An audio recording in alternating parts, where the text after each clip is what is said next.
Hello and welcome to Bespoke. In today's video we're going to be exploring what to do when you buy new cigars. You smoke them, don't you?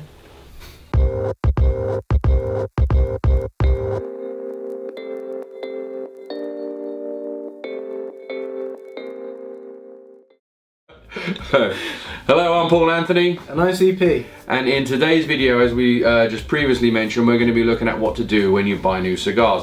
Okay, obviously, one, you can smoke them like Philippe said, or two, we're trying to be constructive for the purpose of this video. We're going to be talking about, okay, you have your calibrated high-class environment, whether it's a wooden humidor like this, whether it's a tupperdor or airtight container. That baby's humming along. You've seasoned it, you've calibrated it, that thing's just sitting perfectly at the RH you want, whether it's 62, 65, 68, 70, whatever it is.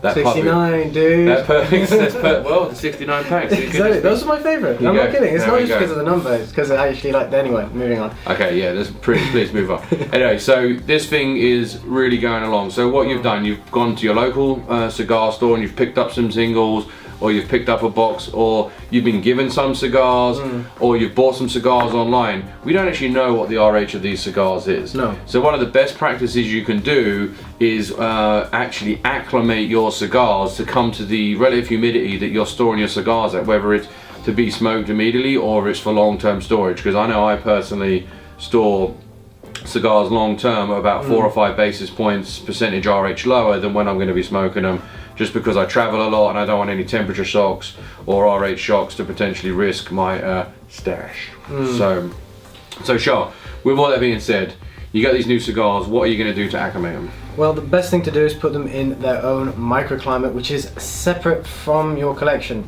One very good way of doing this is if you subscribe to tupperdors, you can always make one, and there is a guide up in the corner and below on how to do this. The advantage of one of these is that, well, you can get them from around the house. You likely have some Tupperware lying around. It has to be a specific kind with a very good seal, but using this you can then put in your humidifier of your choice and even a hygrometer if you like, but given that it's airtight you can probably be pretty confident that it will be at the right humidity at first. I'll get there, but I can see it in your eyes. Well, I'm just saying that the, you know, I would always personally use a smart sensor in there, just for peace of mind. I mean, especially with the Boveda butler around 20 bucks. And on top of that, what you're trying to do is acclimate the cigars to the humidity. So if you're going to put one of these in, for example, this brand new box here with brand new cigars, you don't know what their RH is. You put them in here with your 69%. And if you have a hygrometer and it's going to show you that the level is lower, it means that the cigars are likely dry. So you're going to have to leave it there for a while for them to be at the right humidity level before you can introduce them into your humidor. I think a good rule of thumb is probably around 2 weeks. Most people say they like to let cigars settle for 2 weeks after buying them. But again, if they're more dry, then you're going to take longer, which again is a nice reason to have a calibrated hygrometer in there. Absolutely. But you don't have to use necessarily a tupperdor. There is a great set it and forget it solution, which is the Boveda humidor bag. So yeah, so that's you know, just another airtight container. I mean, really it just kind of boils down to any airtight container that you can create a different, you know, staging environment.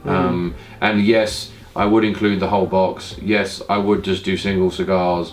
Because again, if you're putting that into a long-term storage solution, the wood's going to be a different RH potentially to those to the rest of the boxes within that. So I know, well, and you know that I store probably 50-60 boxes here at the house, so I don't want to throw that thing in at 50 RH when I'm doing long-term New World storage at 65, because that's going to impact the environment and potentially have detrimental effects on the rest of the cigars in that particular Tupperware container. So yeah, that's maybe something a lot of you guys don't think about. It's definitely something I didn't consider when I first started smoking cigars and collecting cigars. It is a little bit of an additional step, but hopefully you'll find it worthwhile, especially if you're starting to invest into a collection, and or hopefully overall in the long term increase your smoking enjoyment as you're correctly storing and not impacting your smoking environments as you're storing.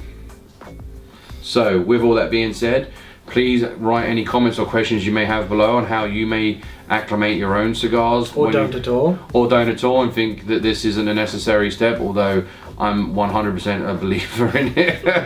But please, always open to comments or questions. If there's another method that you prefer, any other humidification options outside of Boveda, again, we've got many resources below on the YouTube channel itself and on bespokeunit.com/cigars, where we go over this in great detail. We've made all the mistakes. We've tried out pretty much every other humidification source, and this just makes the most sense to us. Oh yeah, but sure. But anyway, with all that being said, you can also check out Bespoke Unit for many other men's lifestyle topics, from Charles Philippe's breakfast drink of choice, champagne, his evening drink of choice, whiskey, his afternoon choice of drink, rum, and that's pretty much all he consumes. This is luncheon. Oh, that's lunch. As well as, well, what else do we cover? We cover suits, we cover watches. You know, we're pretty much a general men's lifestyle blog with a focus on kind of one-on-one education in a very structured way. Hopefully you can learn something, and hopefully you can learn something from you and the rest of the community out there in Absolutely. the different topics that we cover. So finally, please like the video if you did so, subscribe to the channel and turn on notifications, as we're going to be releasing a lot of content on a regular basis coming up here. And with all that being said, my name's Paul Anthony. And I'm CP. And we'll see you next time. Take care.